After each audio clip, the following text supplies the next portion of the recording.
लोहा नगरपालिकेच्या विजयाबद्दल सांगायचं म्हणलं तर ही लोक चळवळ होती आणि जेव्हा लोक चळवळ उभा टाकते तेव्हा भल्या भल्याची वळवळ बंद होते असती म्हणतात. जे गाव करेल ते राव काही करत नाही. ती एक अधिकारशाहीला लोक कटाळले होते त्यांच्या. जे सावकारी फाशातून लोहा शहराला मुक्त करायचं होतं. गेल्या 30-35 वर्षापासून त्यांची जी सत्ता होती ती मोडीत काढण्याचं काम हे लोह्याच्या जनतेने केलेलं आहे. त्याच्यामुळे येत्या काळामध्ये आपल्याला ज्या ज्या आश्वासनं दिलेली आहेत आम्ही माननीय लोकनेते प्रतापराव पाटील चिखलीकर साहेबाच्या नेतृत्वाखाली जे आपल्याला आश्वासन दिले ते आम्ही येत्या काळामध्ये पूर्ण करणार विकास कामाच्या माध्यमातून. आणि जे भविष्य काळामध्ये जे घोडदौड आमची राहील ते एक चांगल्या पद्धतीने विकासाचं एक शहरातलं एक मॉडेल उभं राहील आमचं. कारण लोहा शहर हे गाव एक नॅशनल हायवेवरचं गाव आहे. नांदेड जिल्ह्यामध्ये नांदेडच्या नंतर जर मोठ्या प्रमाणात विकास हायवेच्या माध्यमातून किंवा आपल्या या माध्यमातून होईल तर लोहा शहराचं राहील. त्याच्यामुळे येत्या काळामध्ये लोहा एक शहर मॉडेल चिखलीकर साहेबाच्या माध्यमातून आमचं राहील. शरद पवार नाव एक चळवळीचं नाव, हाडाचा कार्यकर्ता, कार्यकर्त्याच्या हाकेला सुखादुखामध्ये धावून जाणारा कार्यकर्ता म्हणून आपली या शहरामध्ये ओळख. नुकताच आपला राष्ट्रवादीमध्ये प्रवेश आणि इतका सायलेंट झोन मतदार होता इथला मतदार लोह्याचा. विजयाची गणितं वेगळ्या पद्धतीनं बांधल्या जात होती. तुम्ही एवढं आश्चर्यचकित केलात की 3000+ मतांनी आपली निवडणूक लीड राहिली. या यशाचं गमक काय, या निवडणुकीचं गणित काय होतं याच्याकडे आपण कसं बघता पाटील? कोण्या एका जातीवर निवडणुका होत नाहीत. त्यांनी जे जातीवादीचं विष पेरलं होतं परंतु लोह्यातल्या शहरामध्ये कधी जातीवाद झाला नाही आणि लोह्यातल्या शहरात भविष्यकाळातसुद्धा होणार नाही. कारण त्यांच्याकडे एकच होतं की बा जातीवाद करून आपण मतदान घेऊन सत्तेतून पैसा, पैशातून सत्ता, त्यांची जी मस्ती होती ती यावेळेस जनतेने त्यांची मस्ती चांगल्या पद्धतीने उतरवली आहे. त्याच्याबद्दल ते आम्हाला असं खात्री होती की कुठलंच म्हणजे असं अडचणीचा विषय नव्हता. मला निवडणुकीमध्ये प्रचाराच्या दरम्यान मला कधीच वाटलं नाही की आपली निवडणुका अडचणीत जाईल. मला पहिल्या दिवशीपासून सांगत होतो की निवडणुका हे एकतर्फी होणार आहेत, कुठलीही शहरामध्ये अडचण राहणार नाही. लोकांना त्यांना सपशेल नाकारलेलं आहे. कारण असं आहे की बाबा त्यांना तर मी 3000 मताच्या फरकानं म्हणजे निवडणुकीमध्ये पडले ते नगराध्यक्ष म्हणून, परंतु त्यांच्या घरामधले जे 6 उमेदवार आहेत ते 6ला 6 उमेदवार पडलेले आहेत. त्यांची स्वतः मिसेस आमची मंजेलवाड मामी आहेत, त्यांनी 650 मतांनी त्यांचा पराभव केलेला आहे. त्यांचा घरातला एकही माणूस असा 500 मताच्या कमी पडला नाही. कारण लोकांना ठरले होते की त्यांना यावेळेस पडायचं. त्याच्यामुळं कुठलीच म्हणजे असं आम्हाला वाटलं नाही निवडणुकीमध्ये किंवा आम्हाला अडचण जाईल किंवा अडचणीमध्ये आहेत. ते लोक फक्त बाहेर चर्चा करू लागले, त्याचेच बगल बच्चे लोक की बाबा दगडापेक्षा इटकर मऊ, इटकरपेक्षा दगड मऊ. अहो दगडापेक्षा इटकर मऊ मला तर म्हणून आले तर समजा दादागिरी त्यांची की माझी?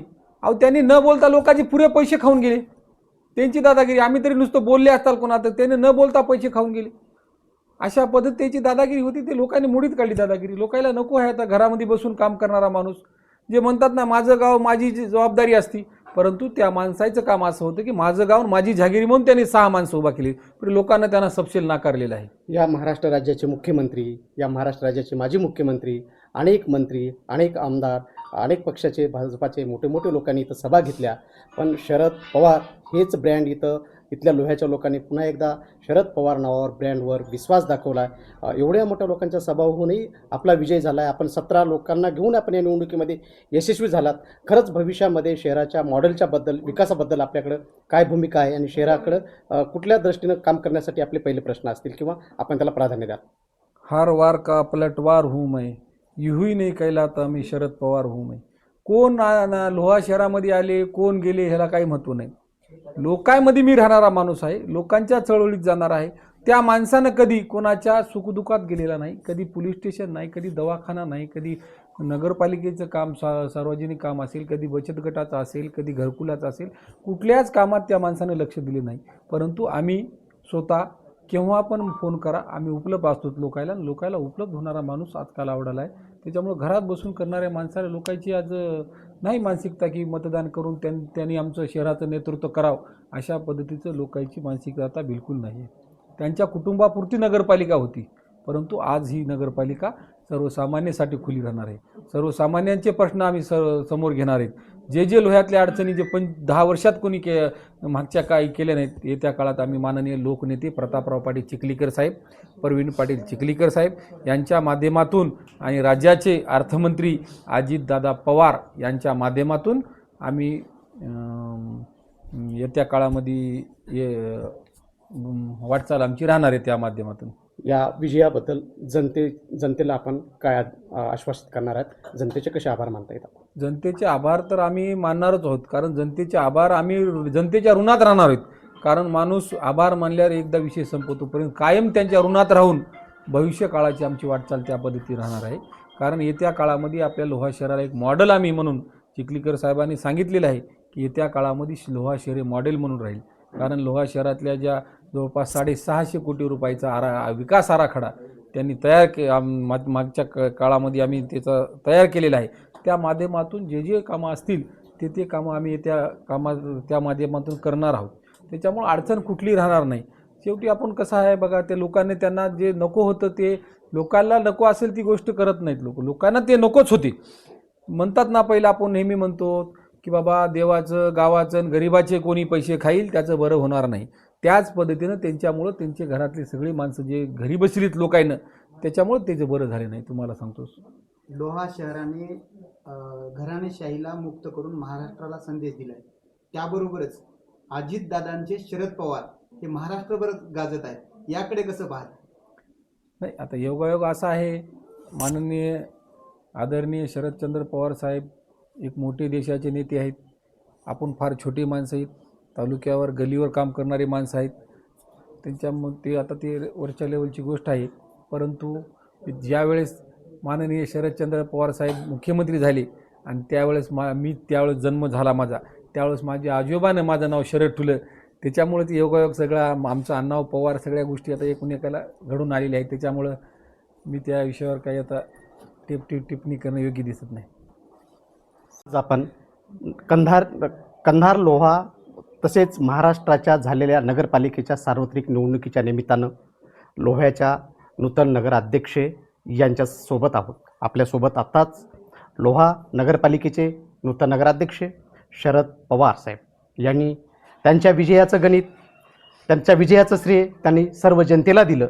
नुकताच त्यांचा लोकनेते या भागाचे आमदार आदरणीय प्रताप पाटील चिखलीकर यांच्या नेतृत्वात विश्वास ठेवून त्यांनी पक्षप्रवेश केला आणि या मतदारसंघामध्ये जनतेतून लोकनियुक्त नगराध्यक्ष म्हणून ते 3000+ मतांनी त्यांचा विजय झाला. या विजयाचं श्रेय त्यांनी प्रताप पाटील चिखलीकर, प्रवीण पाटील चिखलीकर आणि लोहा शहरातील सर्व तमाम जनतेला त्यांनी श्रेय दिलेलं आहे.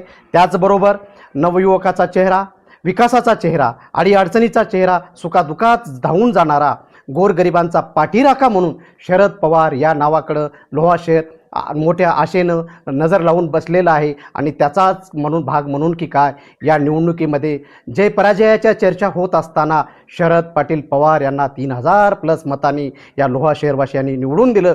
ते आता लोह्याचे प्रथम नागरिक तर झालेत, पण लोहा शहराचे ते आता कारभारी झालेत. शरद पवार हे नाव विकासाचं मॉडेल आहे. त्यांच्या नजरेत असणारा विकास, प्रताप पाटील चिखलीकर यांची त्यांना असणारी साथ, या दोन्हीचं कॉम्बिनेशन मिळून हे लोहा शहर नांदेड आणि लातूर हायवेवर असल्यामुळं विकासाचं मॉडेल बनून महाराष्ट्राला ते एक आदर्श उदाहरण ठरेल असा त्यांनी मनोदय व्यक्त केला. आणि त्यांच्या विरोधकाला चारी मुंड्या चित्त करून या ठिकाणी त्यांनी पराभवाची धूळ चारली. एवढंच नसून सूर्यवंशी जे त्यांचे विरोधी उमेदवार होते, भाजपाचे उमेदवार होते, त्यांच्या प्रचाराला या राज्याचे मुख्यमंत्री आदरणीय देवेंद्र फडणवीस, या राज्याचे माजी मुख्यमंत्री अशोकरावजी चव्हाण तथा राज्यसभा खासदार यांची या ठिकाणी प्रचार सभा झाली. त्यांनी इथं डोळ्यात तेल घालून इथल्या भाजपाच्या जागा निवडून आणण्याचा प्रयत्न केला. पण शरद पवार यांचा एकच वार पूर्ण भाजपला भारी पडला आणि शरद पवार पुन्हा या लोहा शहराचे कारभारी झाले. राजरत्न गायकवाड, स्टार भारत न्यूज 1 साठी लोहा.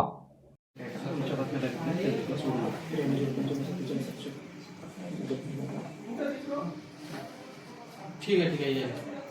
2 मिनिटं. हरी पाटील तुम्ही यावं, तसं करू नका. केरी मुक्ताचे मानकरी आहेत.